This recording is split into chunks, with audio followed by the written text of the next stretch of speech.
Yo, what up? It's Papa Key, the people's voice, and I have a very special guest, man. We're trying to get in so many people with this important election that's going to be happening in a week's time, actually. So you guys can make really informed decisions, understand the candidates, and I had to fit this young lady in. I'm just going to do a real short bio on her. Christine Alexandra Sanon-Jules was born in El Portal, Florida. She earned a bachelor's degree from Barry University in 2020. Her career experience includes working with small business owners, educator. She's also served as a youth director at Holy Cross Church. Her organization affiliations include the NAACP, the Florida Rights Restoration Coalition, and the National Society of Leadership.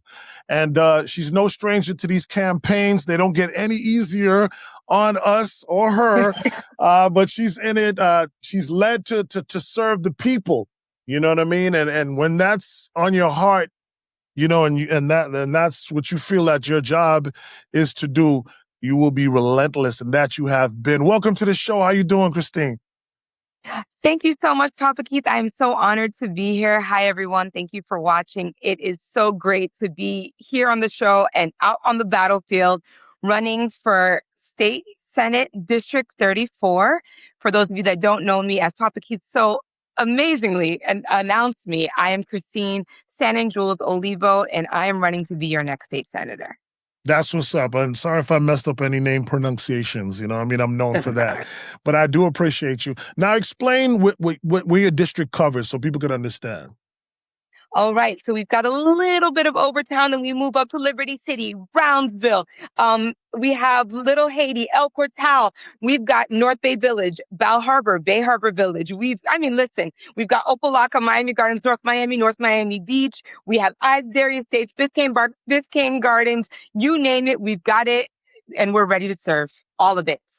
Explain also to the audience, what exactly does that position, what will your job be? My job, well, number one, I tell everyone, yes, I'm going to Tallahassee to be a lawmaker, but I'm going to be a change maker. You see, the job entails for us to present bills and pass law and bring home resources back to our community. But I'm going to take it a step further. I want to redefine what a state senator really should be. And that is listening to the people, taking lead from the people, unifying the people so that we can move together as a community and not wait around for a law to pass, not wait around for resources to come back down. Let's see how we can organize together and make things happen without waiting on Tallahassee. So yes, the job is I'm going to present bills that I believe would be great for our community. I'm going to fight for appropriations, but that's not going to define my legacy. My legacy is going to be defined in the lives that I'm able to change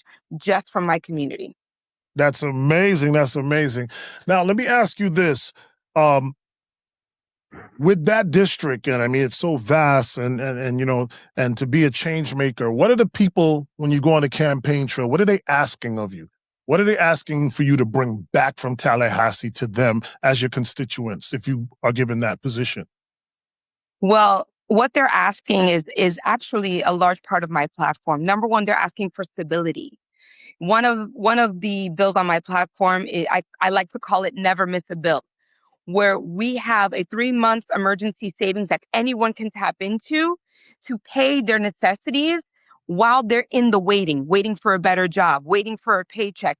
You should not miss a bill, and you shouldn't have to go to a payday advance or go to AmScot and get a loan because you are waiting for a paycheck. So number one, stability. And we have the funding, we're just giving it to the wrong people.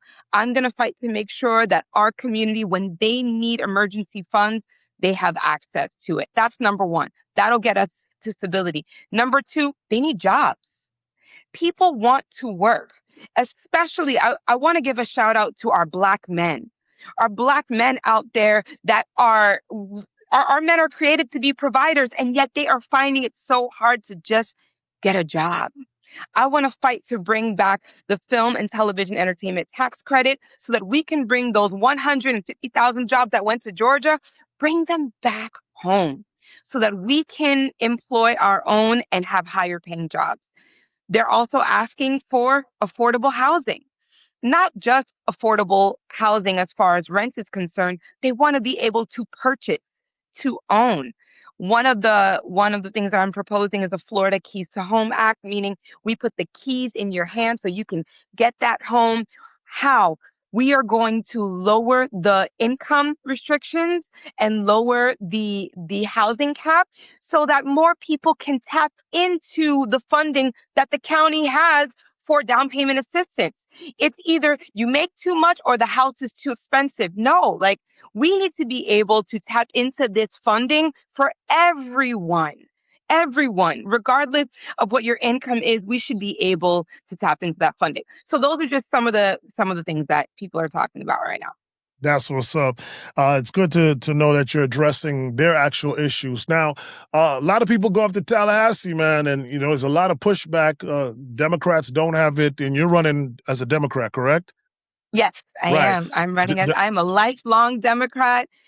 I am running as a Democrat, but let's just be real because I'm going to keep it real on here and I'm not trying to take shots at anybody, but this is a race, right? We're running a race and we are fighting for the people's vote. My opponent is a sitting state rep.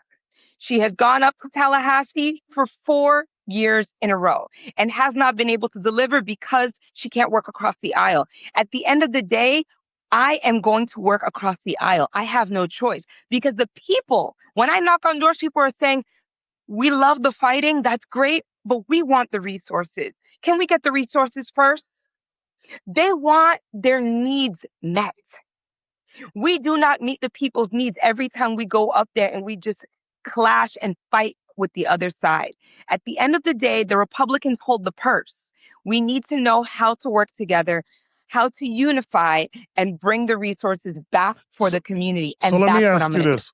So let me ask you this because that is the key, right? But what is the pathway to that? Because it seems like a lot of Republicans are not willing to work, and so it's one thing to be willing to uh, to to go across the aisle and talk and to try to communicate and make things happen and bring it back for your constituents. But if they're not willing to work with you in that capacity, then what would you do? Number one, I have already reached out to a lot of those that would be my Republican colleagues to introduce myself, to let them know, hey, listen, I'm coming up there. My agenda is the people's agenda. Building relationships is number one. Taking that first step and building those relationships has to be number one. Number two, finding a common ground. Find a way to help them see. Republicans like to think in fiscal responsibility, right? Okay, so let's talk about fiscal responsibility. It is so much better to bring jobs into our district, right? Because we want people working. So let's work on bringing back this tax credit. Um, Finding a way for fiscal responsibility. Wouldn't you like people to pay their bills? That would be great, right? So let's make sure that people can pay their bills. How can we do that? X, Y, and Z. We have to speak their language.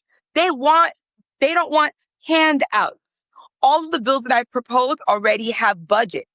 They have places that we can pull the money from. There are no handouts. These are funds that are allocated for exactly what I'm asking. That is how we start, not by saying, hey, give us this, give us that, and nothing in return. We have to have a plan that meets their fiscal responsibility agenda. That's what's up. Chevron Jones held that seat prior, correct? Yes. All right. So with that, him now moving to Congress and the seat opening up, why did you find this seat like to be a good fit for you and your style? Well, this seat represents my heart. I was born in this district. I was raised in this district. I opened up my first business in this district. My kids go to school in this district. I got my first job in this district. I went to prom in this district. This is my home. If you go on my website, Christine4FL.com, there's a section that says rooted in District 34. And I have a marker on everything that I've done, all the way from Miami Beach up to Miami Gardens. There is not one city, one area of this district that doesn't have a special place in my heart. I'm going to Tallahassee, not just to fight for the people of this district, to fight for me as well, because I'm a part of it. That's what's up. It's my home. That's what's up. Let's talk a little bit about you. Well, before politics, people knew me as a dancer. I said I opened up my first business here. I had a dance studio on 125th Street and 8th Avenue. I spent I went to Pace High School, and that's where I started, like, my dance career. I danced in the Super Bowl when Stevie Wonder performed, and Gloria Estefan, and then I went to LA to dance and act and all that stuff. So I'm very big on entertainment and the arts. My brother and I had a talk show in 2011 called The Nightcap Miami, which was like on the CW. We would interview celebrities and things like that. So I'm really big into the arts. That's one little known fact about me. And I was a youth director at Holy Cross for many years. Holy Cross is on 135th and 6th Avenue.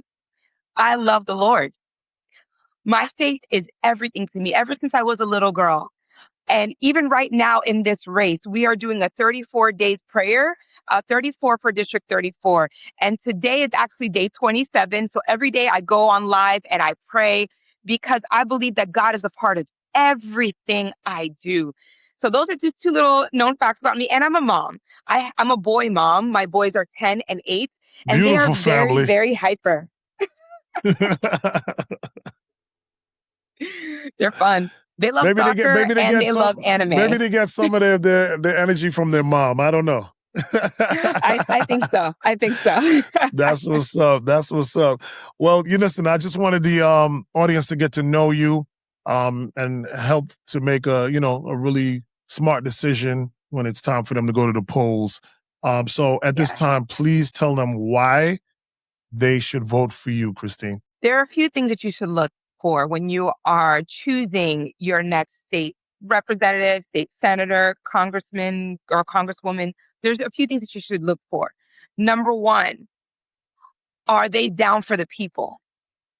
I take zero corporate PAC money, zero special interest money. I am indebted only to the people, and that should be number one.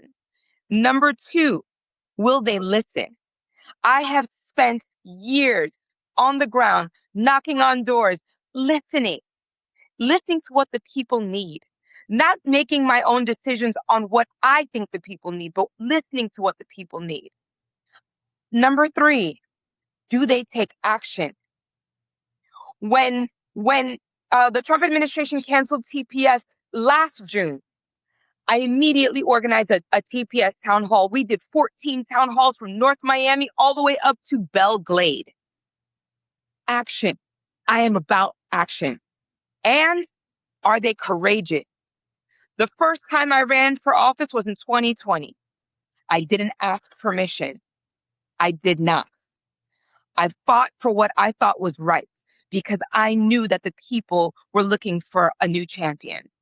I'm doing that same today, that same thing. I didn't ask permission. I answered the call on my life to fight for the people. That is what you want.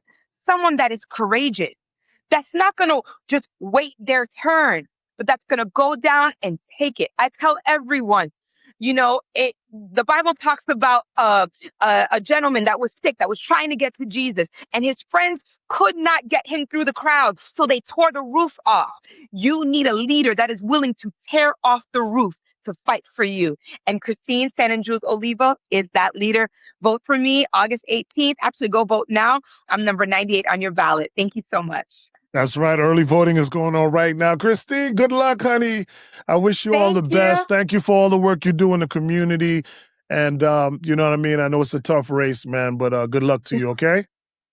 Thank you. Please let people know where they can, hold up, before you go, let them know where they can contact you and where they can donate and all that good stuff before you go. Yes, well, Thursday is the last day to donate. So please go to ChristineForFL.com to donate today. And you can call me, 954-329-4782. 954-329-4782. That is my cell. I am not changing it. I want you to know that you could reach your state senator at any time. Call me and I'll get you set up to volunteer. Thank you.